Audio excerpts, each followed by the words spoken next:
बिस्मिल्लाहिर्रहमानिर्रहीम। अस्सलाम वालेकुम। आप देख रहे हैं चौथा सुतून। मैं हूं जवाद फैज़ी। नाजरीन, तहरीक लब्बैक पाकिस्तान पे पाबंदी लग गई है, वो आप पूरी दुनिया को पता चल गया है। उसमें कौन कौन से अवामिल कार फरमा है, लेकिन ये तंजीमें बनाता कौन है, बनती कैसे हैं।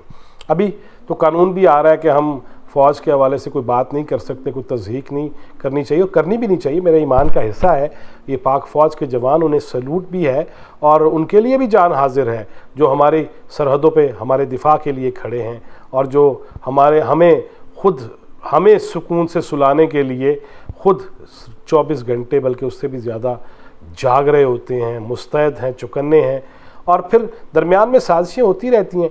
लेकिन ये जो कालादम तंजीमें सामने आती हैं, ये परवान क्यों कर चढ़ती हैं? शुरू में ही इनका मकू क्यों नहीं ठप दिया जाता? शुरू में ही इनको क्यों नहीं रोक लिया जाता? शुरू में ही इनकी हरकत व सकनात पे गौर क्यों नहीं किया जाता? शुरू में ही इनके वो जो नारे होते हैं, जो गालम गलोच से भरपूर होते हैं या काफर काफर के जो नारे होते हैं, उन्हें क्यों नहीं रोक दिया जाता? आखिर वो कौन सी मजबूरियां होती हैं कि पहले इनको फ्री हैंड दिया जाता है? फिर हमने माजी में ये देखा कि वो सिपाही साहबा हो, वो सिपाही मोहम्मद हो या दीगर जमातें हों, उनके पास ये असला आ कहाँ से जाता है? फिर हम बाद में सुनते हैं जी गैर मुल्की साजिशें थीं, कोई कहता है प्रॉक्सी वार सऊदी अरब और ईरान की। लेकिन सऊदी अरब और ईरान को इतनी हिम्मत हो कैसे जाती है कि वो पाकिस्तान के अंदर असलहा भी तकसीम करें, बदमाशी के लाइसेंस भी दे दें? और हमने ये भी देखा कि यही वो तंजीमें हैं जिनका कोई सेक्टर इंचार्ज या जिनका कोई लीडर जिस इलाके में जाता था, SHO भी उसको सलूट करने लग जाता था। क्यों कर ऐसा हुआ और क्यों कर हमने इनको पनपने दिया, क्यों कर हमने इन्हें फलने फूलने दिया?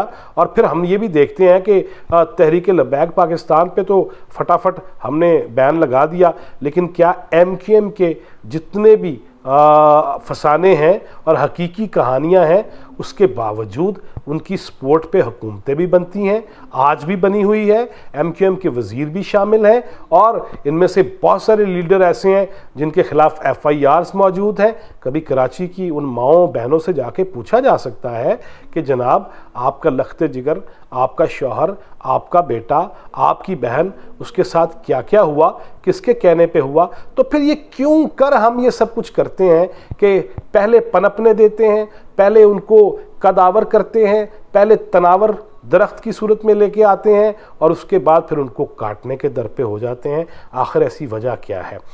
इस पे बात करते हैं कि सिपाही साहबा कैसे बनी और उसका एतराफ़ किसने कैसे किया, वो भी आपसे डिस्कस करते हैं आज की वीडियो में।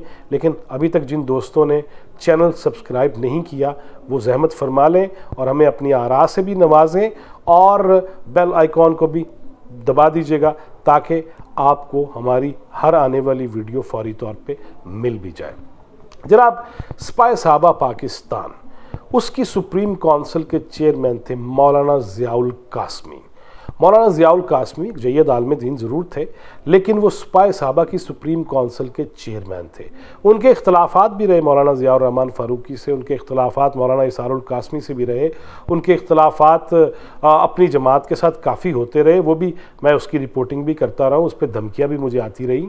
लेकिन मौलाना ज़ियाउल कासमी से जब मैंने एक दफ़ा इंटरव्यू किया कि सिपाही साहबा क्यों कर बनाई, सिपाही साहबा के नाम पे या सिपाही साहबा वाले जो कुछ कर रहे हैं सड़कों पे, चौराहों में, और जिस तरह की गुफ्तगू करते हैं और जिस तरह असले के अंबार हैं, जिस तरह आप कायदीन के साथ मुसल्ला लोग फिरते हैं, क्या ये अज़रूए शरीयत जायज़ है?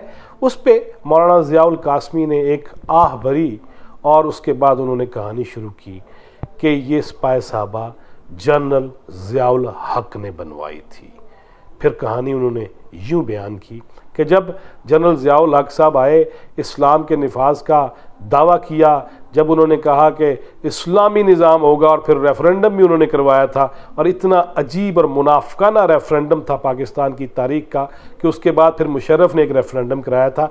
ये सारे रेफरेंडम फ़ौजी सरबराह और मुतलिकुल अन्नान लोग और आमराना जो कार्रवाइयों में रहे हैं वही क्यों कराते रहे हैं? किसी कौमी लीडर को, किसी सियासतदान को ये ज़रूरत आज तक नहीं हुई कि वो रेफरेंडम करा सके, लेकिन फ़ौजी फटाफट रेफरेंडम करा देता है और उसको समझता भी है कि मार का हक़ व बातिल है। लोगों के ज़हन ऐसे तैयार किए जाते हैं कि जिसमें ये साबित किया जाता है कि ज़ियाउल हक़ रहना बहुत ज़रूरी है इस पाकिस्तान में और सदर ही रहना चाहिए। ज़ियाउल हक़ साहब के हवाले से मौलाना ज़ियाउल कासमी ने जो इंकशाफ किया, जो उस वक्त रोज़नामा ख़बरें के सफ़ा अव्वल पे शाया हुआ कि जब ज़ियाउल हक़ साहब ने अहले तशी तबका फ़िक्र को ज़कात से मुस्तस्ना करार दिया तो हमने एहतजाज किया तो हमें ऐवान सदर रावलपिंडी वहाँ पे बुलवाया गया, हमें ज़ियाफ़त दी गई। ज़ियाउल हक़ साहब ने कहा कि आप मुझे क्यों गालियाँ देते हैं? तो हमने कहा कि ज़कात एक ऐसा फ़र्ज़ है जिससे किसी को इस्तिस्ना हासिल नहीं है। तो ज़ियाउल हक़ ने कहा अच्छा तो फिर आप सड़कों पे आ जाएं, आप भी सिपाही साहबा और सहाबा की शान के लिए सड़कों पे आएँ और ये खुल के मुतालबा करें कि अहले तशी के अकायद क्या क्या है। और फिर ज़ियाउल हक़ के कहने पे सिपाही साहबा की बुनियाद रखी गई। और ये सिर्फ़ ज़बानी कलामी गुफ्तगू नहीं है, हर्फ हल्फिया के तौर पे बयान कर रहा हूँ अपनी सहाफ़ती जो ज़िंदगी के तजर्बात हैं।